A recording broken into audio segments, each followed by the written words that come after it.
YouTube channel में। अगर आप Chhattisgarh pre B Ed D Ed exam 2026 की तैयारी कर रहे हैं तो आज की वीडियो आपके लिए काफ़ी इंपॉर्टेंट होने वाला है। आज की इस वीडियो में जो है सामान्य हिंदी व्याकरण से इंपॉर्टेंट एमसीक्यू देखने वाले हैं, जो कि आपकी परीक्षाओं के लिए काफ़ी हेल्पफुल आपके होने वाला है। तो चलिए बिना किसी देरी के आज का हमारा वीडियो है शुरू करते हैं। चैनल पर नए हैं तो जरूर आपको सब्सक्राइब करना है, ज़्यादा से ज़्यादा शेयर करते जाना है। पहला क्वेश्चन देखिए, सूर्योदय का सही संधि विच्छेद निम्नलिखित में से कौन सा होगा? ऑप्शन देखिए, सूर्योधन दय, सूर्यधन उदय, सूर्यधन दय या फिर सूर्यधन उदय। चलिए बताइए इसका सही संधि विच्छेद जो है इन चारों ऑप्शन में कौन सा आपका राइट आंसर हो जाएगा? तो इसका राइट आंसर हो जाएगा ऑप्शन नंबर बी, यानी कि सूर्यधन उदय जो है इसका राइट आंसर हो जाएगा। चलिए कैसे यहाँ पर इसको जो है समझते हैं। ये जो है आपके गुण स्वर संधि का उदाहरण है, इसको भी आपको याद रखना है। और नियम के अनुसार जब यदि हम बात करें तो अ या आ के बाद क्या आता है, जब उ आता है, देख सकते हैं सूर्य अ प्लस आ के बाद यदि उ जो है उ आता है या बड़ा उ आता है तो दोनों मिलकर के क्या बन जाता है, ओ जो है बन जाता है।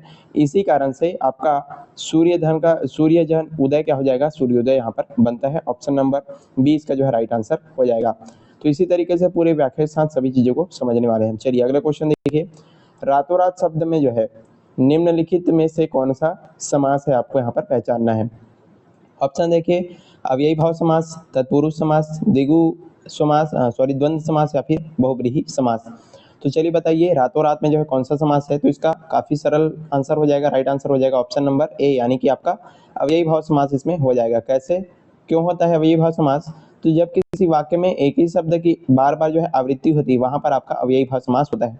आप देखते ही इसको पहचान सकते हैं। यहाँ पर देखिए रातों रात, इसमें एक ही शब्द की बार बार आवृत्ति हो रही है, इसी कारण से जब आवृत्ति बार बार होती है वहां पर आपका अव्ययी भाव समास होता है, इसको भूलना नहीं है।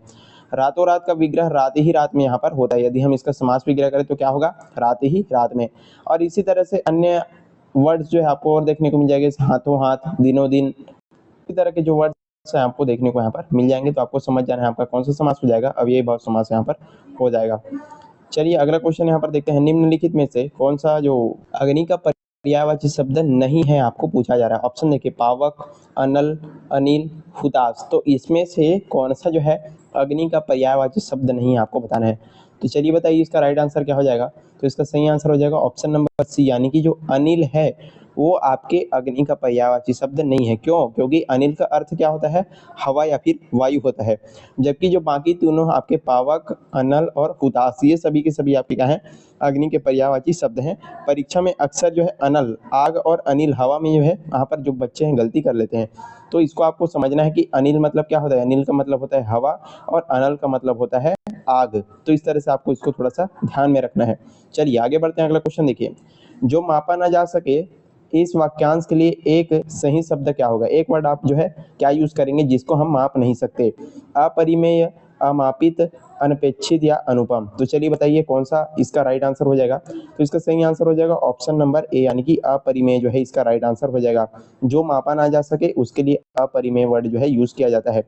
जिस वस्तु या माप को नापा या तौला ना जा सके उसे क्या बोला जाता है, अपरिमेय कहा जाता है। और जिसको मापा जाता है उसको हम क्या बोलते हैं, परिमेय जो है कहते हैं। तो दोनों को आपको याद रखना है, जिसको मापा नहीं जा सकता वो अपरिमेय हो जाएगा और जो मापा जा सके उसको परिमेय यहाँ पर कहते हैं। चलिए आई होप आप जो है चीजें समझ रहे होंगे। आगे बढ़ते हैं, अगला क्वेश्चन देखिए, आशीर्वाद शब्द का शुद्ध रूप निम्नलिखित में से कौन सा? आपको सही आशीर्वाद कौन सा लिखा हुआ है ये आपको यहाँ पर पहचानना है। पहला देखिए आशीर्वाद, ये तो बिल्कुल आपका गलत हो जाएगा। आशीर्वाद ये आपका जो है राइट आंसर हो जाएगा। अगला देखिए आशीर्वाद, ये भी आपका गलत हो जाएगा और आशीर्वाद ये भी आपका गलत हो जाएगा। तो इसका राइट आंसर क्या होगा? ऑप्शन नंबर बी आपका जो है सही आंसर आपका हो जाएगा। देखिए कैसा यहाँ पर लिखा गया है। व्याकरण की परीक्षाओं में ये शुद्ध वर्तनी का सवाल जो है सबसे ज्यादा पूछा जाता है। और ध्यान में रखें कि र की मात्रा किसके ऊपर लगी हुई है, यहाँ पर वा के ऊपर यहाँ पर लगी हुई है।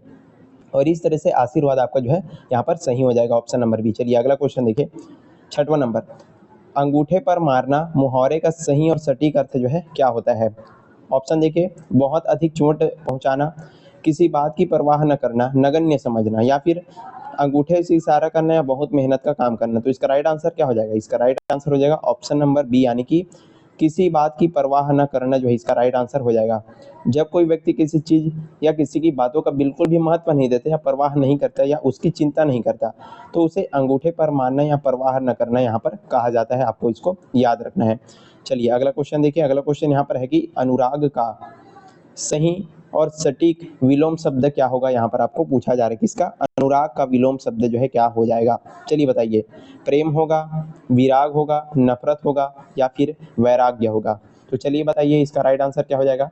तो इसका सही आंसर हो जाएगा ऑप्शन नंबर बी, यानी कि विराग जो है इसका विलोम शब्द हो जाएगा किसका, अनुराग का।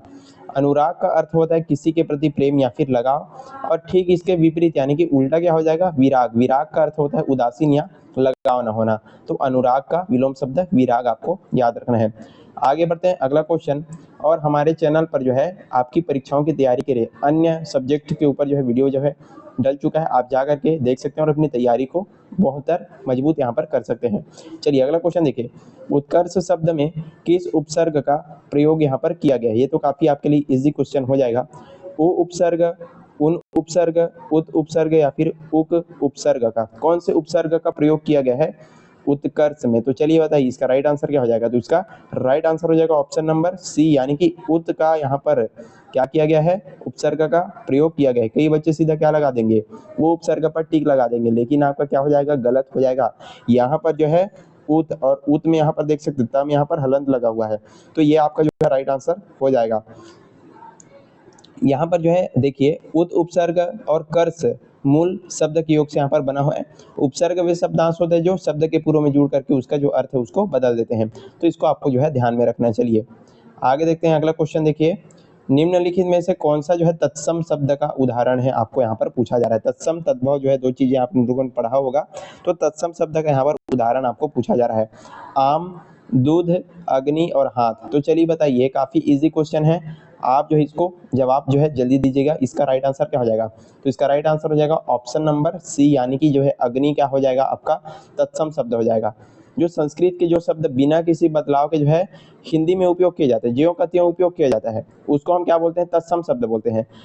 और जिसको जो है रूप बदल करके उपयोग किया जाता है उसको क्या बोला जाता है, तद्भव बोला जाता है। तो अग्नि क्या है, तत्सम है, और इसका तद्भव क्या होता है, आग होता है। यहाँ पर अग्नि था संस्कृत में, और इसको हिंदी में परिवर्तित करिए कि क्या क्या बने, आग बन गया है।